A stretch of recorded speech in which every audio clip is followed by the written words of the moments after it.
Are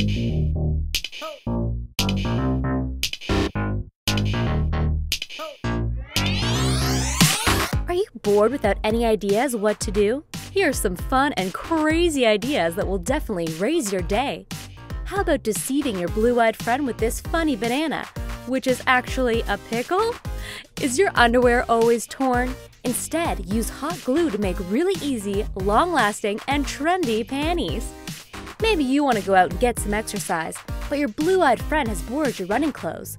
Now you can make an excellent running shirt from an old pair of boxers. See these and other creative ideas in our new video. Hi, I'm Dylan, and this is Not Exactly Normal. For years, I have been a producer of DIY top-down videos. I am a professional crafter, not great food artist,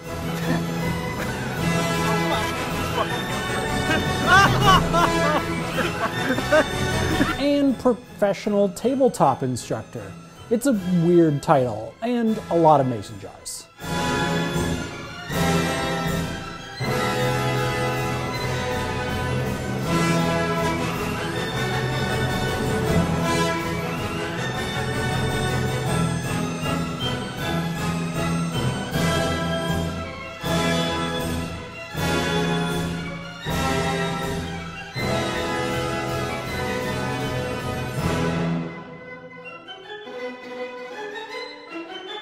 Oh, and here I am with my twin. Don't do it. Don't. You did it.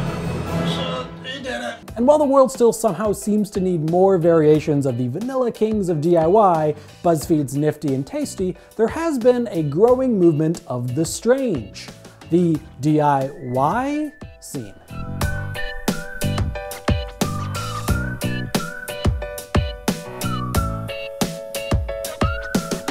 There's a subreddit called DIY which first introduced me into the popularity of this concept. By the way, at least one of my crafts have ended up on this subreddit, and if there are any of you out there, I will totally go to bat for this hose rug. It's ugly, but weirdly comfortable and great if you use it outside where the zip ties won't scratch your floor. Though while my hose rug may seem weird to you, it's certainly not this.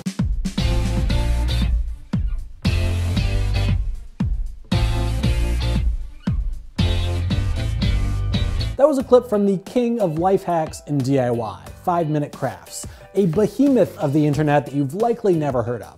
They are owned by the Soul Publishing, a Russian internet media group that has 138 million followers across several Facebook pages, 228 monthly returning users on their sites, 2 billion views monthly on Facebook, ranking number 7 in the world, 30 million YouTube subscribers, 8 billion YouTube views, and they upload 1,000 videos a month across multiple brands, all since November 2016 when the 5-Minute Craft brand launched. For context, that's basically the last time I uploaded a video. Troom Troom is another behemoth of the DIY scene, boasting 4 million subscribers and a cool billion views in just over a year of being active. They have spin-off channels in Spanish, French, German, Japanese, and Portuguese, yet despite this, they are Ukrainian-based, as you can tell from their keyboards, a couple job postings, and amazing broken English scripting. The blue-eyed girl likes bananas very much. Maybe she used to be a monkey in her past life. She is always swiping them from a fruit bowl and never gets enough. But I have invented the way to make her day. These videos will have you saying the age-old expression, "It ain't stupid if it works." Except they are stupid and don't work. What is this jumping girl with a butterfly net doing? Oh, I see. It's a selfie stick. I put my phone into the monopod and take a selfie. It is hard not to smile when you look at this funny selfie stick, and the selfies you get are the most amazing. If you didn't manage to catch butterflies, you can use your selfie stick as a weather vane, and you will always know where the wind blows. Oh, and have I mentioned hot glue? It's a lot of hot glue.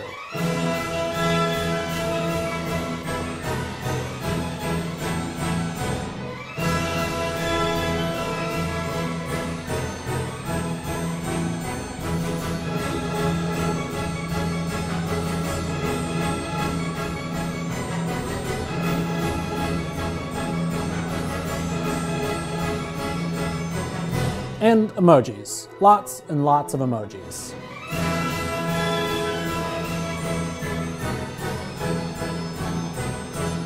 The majority of this content is powered by children's discerning taste in bright colors and vaguely sexual and wacky thumbnails, a theme you can see across all the major DIY brands. Other notable themes include goo, close-ups of lips, irons, knives, and various ways to ruin brand new clothes. But Troom Troom and 5 Minute Crafts aren't alone. There are hundreds of these channels and companies producing thousands of these videos monthly. Most of them target North American demographics, but are made in Russia and Eastern Europe. So, how did we get here? The majority of these channels launched within the last 2 years, coinciding nicely with the rise of BuzzFeed's crafting and recipe-making empire. Tasty, nifty, and whatever else with a Y at the end they've come up with since. Seeing an opportunity to take the quantity over quality route, companies like the Soul Publishing and Troom Troom sprung up to fill the apparent gap in the market for slews of trashy kids' DIY videos. Not that Tasty and Nifty are particularly great, but they're certainly not this.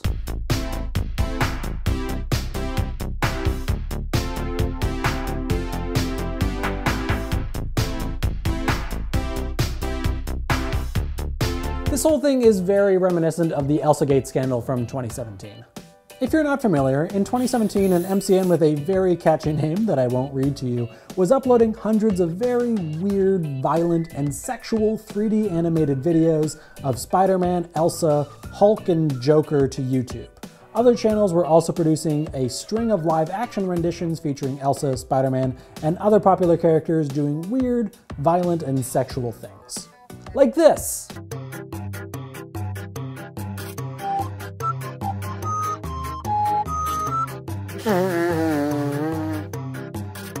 It was a weird year. All those videos were ending up on the YouTube Kids app, and a lot of the strategies employed by those channels are now being replicated to perhaps a less terrifying extent in the DIY scene. They use bright colors, they're kinda sexual, they're kinda violent, they do a lot of pranks, and they create mass amounts of content re-uploaded across multiple channels. The worrying part about this is that most of this content is ending up on the YouTube Kids app, meaning that children have easy, basically unrestricted access to content like this, that has no warnings, adult supervision advisories, and doesn't follow any kind of regulation that kids' content should. Many of these videos instruct kids to use power tools, X-Acto knives, hypodermic needles, and lighters, all without advising they have adult supervision. And these videos are so long that it makes it very difficult for parents to scrub through the mass amounts of content their children are watching to determine if any of it is inappropriate. For example, this video, which is available on YouTube Kids, encourages children to open up a PS4 controller, solder the inside, and cut it with a hacksaw at the 13-minute mark. So unless parents are always watching with their children, those kids can be very quickly exposed to things that they shouldn't be. This video from Vitaly US is particularly bad, as it instructs children to create a DIY X-Acto knife lighter. The world's worst salt shaker made by cutting very sharp pop cans in half, which my fingers can attest to from a project I've done in the past as being a bad idea. And at the end, they instruct children to stuff Nutella in a balloon and then pop it with WD-40. So, you know, stuff you might see on government-regulated kids' TV. With their combination of bright colors, vaguely sexual thumbnails, long runtime, and frequency of upload, these channels will continue to have success luring children into watching their strange videos. Which is worrying because the YouTube Kids app is meant to be a safe space, and it's not. There are some parental controls on the app, allowing parents to block any unsavory content they stumble across, but all a child needs to do to access said parental controls is to be able to read. Unless you set your own password, the app's parental control section just asks you to type in 4 numbers, each spelt out. To access, please enter the numbers 3959. Real secure. And while content blocking is good, there are no regulations in place like you would see in kids' television that stop bad content from being made and uploaded to the site in the first place. YouTube claims to have humans manually review the content featured or pre-selected on the app, but all recommended videos and search videos found in the app are determined by an algorithm. The only reason that I can think of for the seemingly self-imposed strangeness of their videos is because they have to make so much of it. Life hacks and DIYs, to me, stopped being super interesting at least 5 years ago, and it seems that most of the interesting ideas have been covered, and any new interesting ideas are fairly few and far between. But since these channels need to pump out such a high volume of content, and since their audience of children aren't particularly picky, they can get away with making plastic bag backpacks, zip tie beer holders, and fine, my hose rug. What do you guys want me to talk about in my next episode? Please let me know in the comments, and if you'd like to support me on Patreon and get some new exclusive content there, it'd be greatly appreciated. Be sure to subscribe for new episodes as often as I can make them. Thanks for watching.